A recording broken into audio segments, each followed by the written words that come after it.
Hi കൂട്ടുകാരെ, ഇന്ന് നമുക്കുണ്ടാക്കാം നല്ലൊരു സ്പൈസി ചായക്കടി.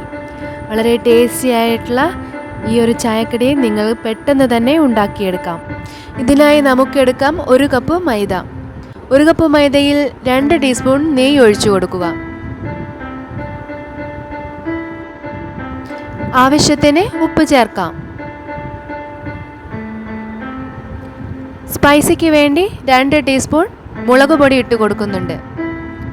പെരുംജീരകം ചേർത്താൽ നല്ലൊരു ടേസ്റ്റ് ആയിരിക്കും, അപ്പം അതും കുറച്ച് ചേർക്കാം. പിന്നെ മല്ലിയിലയും കറിവേപ്പിലയും ഇട്ട് കൊടുക്കാം. നല്ലതുപോലെ മിക്സ് ചെയ്ത് കൊടുക്കാം.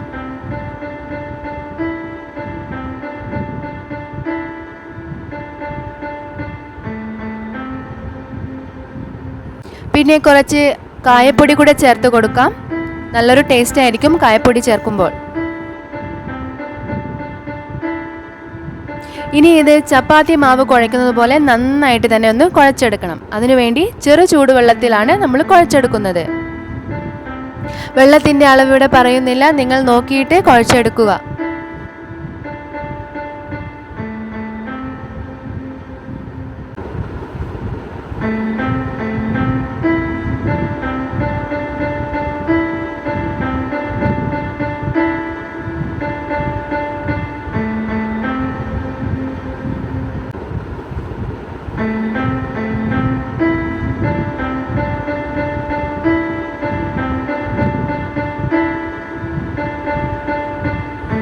അങ്ങനെ നന്നായി കുഴച്ച് ഉരുട്ടിയെടുത്തിട്ടുണ്ട്.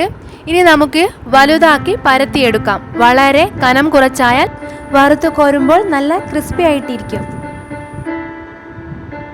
പരത്തിയെടുക്കുമ്പോൾ പറ്റിപ്പിടിക്കാതിരിക്കാൻ മൈദപ്പൊടി ചേർത്ത് കൊടുക്കാം.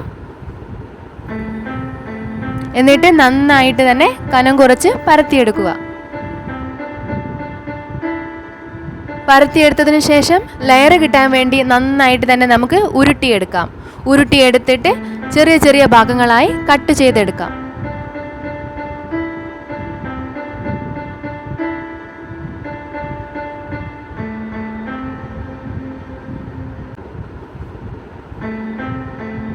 കട്ട് ചെയ്ത ഓരോ പീസും വീണ്ടും നീളത്തിൽ പരത്തിയെടുക്കണം.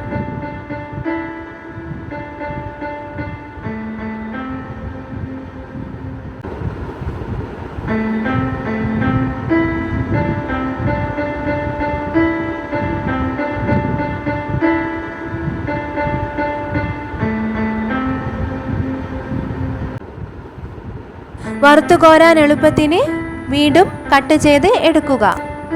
ഇതാ ഇതുപോലെ. ഇനി നമുക്ക് വറുത്തു കോരാം. അതിനുവേണ്ടി ആവശ്യത്തിന് വെളിച്ചെണ്ണ ഒഴിച്ചു കൊടുക്കാം. വെളിച്ചെണ്ണ ഒഴിച്ചു കൊടുക്കുമ്പോഴാണ് സ്നാക്സിന് നല്ലൊരു ടേസ്റ്റ് ഉണ്ടാവുന്നത്.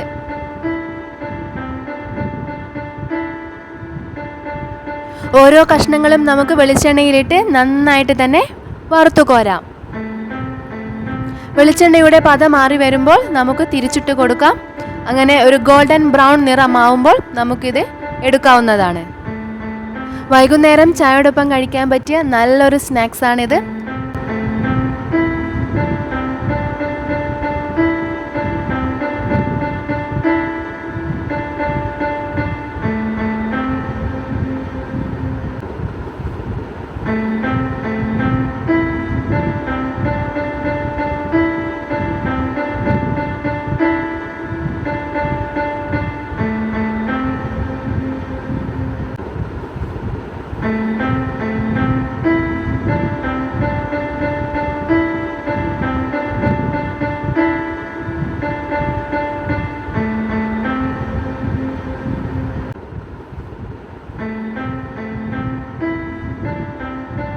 അങ്ങനെ ചായക്കടി എളുപ്പത്തിൽ റെഡിയായി. ഇത് കുട്ടികൾക്കും ഉണ്ടാക്കി കൊടുക്കൂ. താങ്ക് യു കൂട്ടുകാരെ.